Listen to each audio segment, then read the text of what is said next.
Alright, YouTube, as you probably know, a congresswoman was recently shot, along with a bunch of other people, including a 9-year-old girl and a federal judge, by a dude called Jared Lee Loughner, or however you pronounce his last name, I'm not sure. But here's the thing, and if you look at the stories that are being put on YouTube, you'll see the same thing. Some people seem to think that this is a left-right issue. Uh, you see conservatives in particular claiming that this dude was a communist because Karl Marx was on his reading list. At the same time, though, he was reading, Adolf Hitler material, so it's kind of obvious this dude was just screwed up in general. If you look at his videos, they've got millions of views now. They had like 300 yesterday. Now they've got over 1 million each. So he's gotten famous. So he sort of achieved whatever goal he was looking for.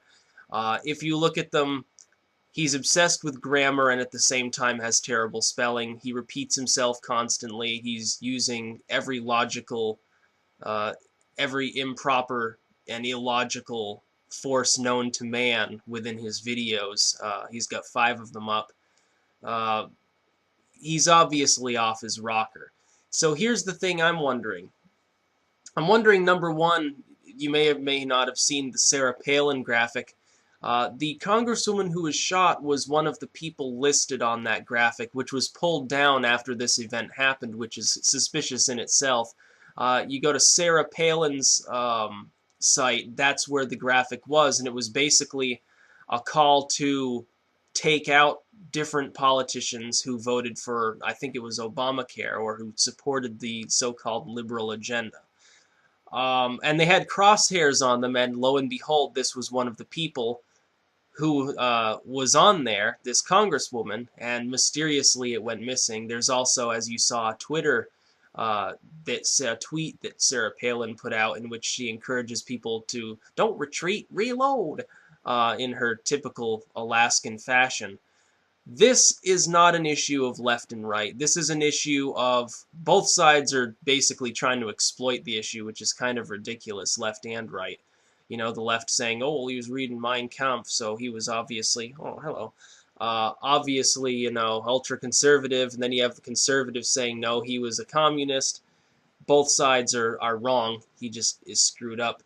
But Sarah Palin seems to have given the credibility behind the notion of killing politicians is okay because these politicians are wrong, that led to this event. It appears as though Sarah Palin's rhetoric inflamed this individual to the point where he committed the acts that he committed. It seems like she is the one who's responsible in reality for this.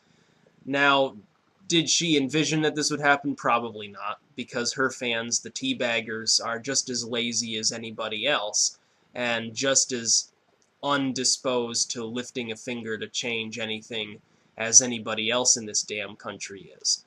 But at the same time, you've got to look at her rhetoric and say, what was she saying? What was she posting on her site? What happened? You can see a clear link. It's not a coincidence that this graphic is put up, and lo and behold, this person who's obviously on the edge already just suddenly starts blowing people away. It makes sense.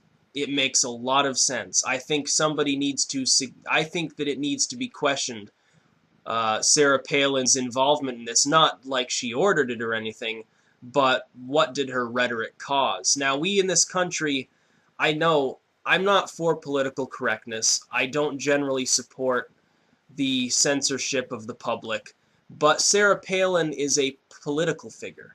She's not really a public figure so much as she is a political figure. Politicians and people who are speaking for large groups of people and who are taking large amounts of money should be regulated in speech on a different level from the rest of us. They should be more limited in what they can do and say because they are getting rich off other people's dimes. Here, stop that right now. They're getting rich off other people. They're representing other people. They should be more culpable when bad things happen when they speak. As opposed to, if some small town dude with a rifle comes up and says, well, I think these politicians should be taken out, and makes that graphic, number one, nobody's going to listen to them, and number two, even if they do, they're just a private citizen. They don't have any real power behind their words, no charismatic leadership potential of these other groups that may or may not become violent. But Sarah Palin is not a private figure anymore. She's become a public figure. She's held to a different standard, and it's quite obvious that her rhetoric led to this event. Anybody can see that, and the conservatives, the liberals to a lesser extent, but the conservatives are trying to make this an issue of, oh, well, he was a communist. Of course he wasn't listening to Sarah Palin. Look, he's reading Karl Marx. And it's almost as though she hired a bunch of people to go on YouTube and go elsewhere and spread the notion that he was a communist. And he's not. He's just fucked up. And he obviously took Sarah Palin's words literally. And I can see why hate and killing would be the natural offspring of some of the things that are being said by the Tea Party. It's the natural offspring of them. When you get basically what amounts to a populist movement, and you have these people waving their arms around and screaming about how Obama's that filthy nigger up there in the White House, and all these other terrible things that these people say, there's going to be hate that is caused by that.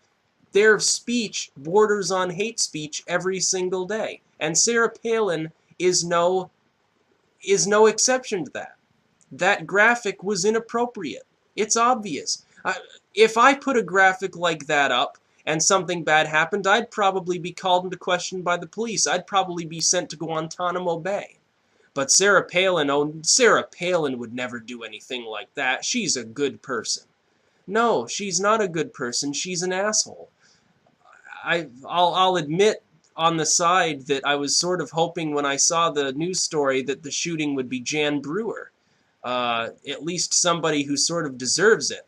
And again, if I were to put a graphic up and say, oh, well, Jan Brewer has a crosshair over her, ha ha ha, and somebody goes out and shoots her, I could be culpable. Sarah Palin should be held accountable for what she did. At the very least, she should come under censure from the rest of the political community. People like John McCain who were so quick to denounce the shooter should also be denouncing her for potentially causing the events which led up to this greater event, which culminated in the death of several people and caused a congresswoman to be gravely injured.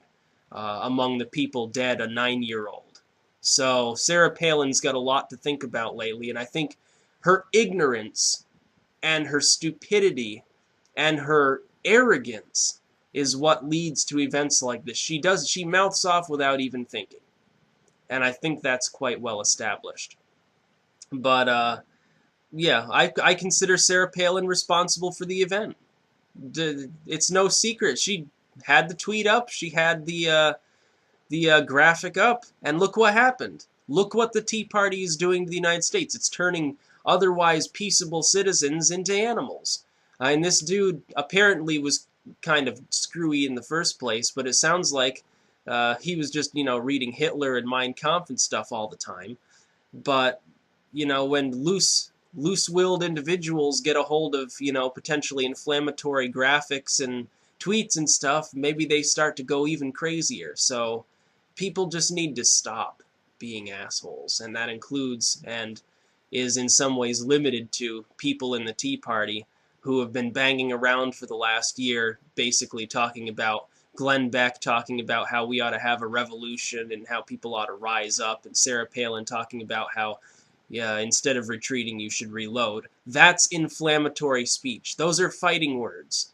If I were to go up on a soapbox in the middle of the street and say to people, the government is wrong, the government's lying to you, conspiracy here, conspiracy there, don't retreat, reload, I would be legally culpable. I'd be taken in for questioning and probably put in prison. But Sarah Palin does it, and it's okay because she's Sarah Palin. And I think part of it is because people don't want to take her on because she's so popular among movements with groups of people who are well-armed and are kind of screwy, like this Jared dude who is kind of fucked up. So I think Sarah Palin should be arrested. I think she should be called in for questioning for fighting words and the use of potentially inflammatory speech. I think she should be legally culpable to the people who died, because she's the one who caused it. And anybody who disagrees and says, well, she didn't actually cause it, just look at the facts. Just look at the graphic and tell me that isn't hateful in nature. Peace.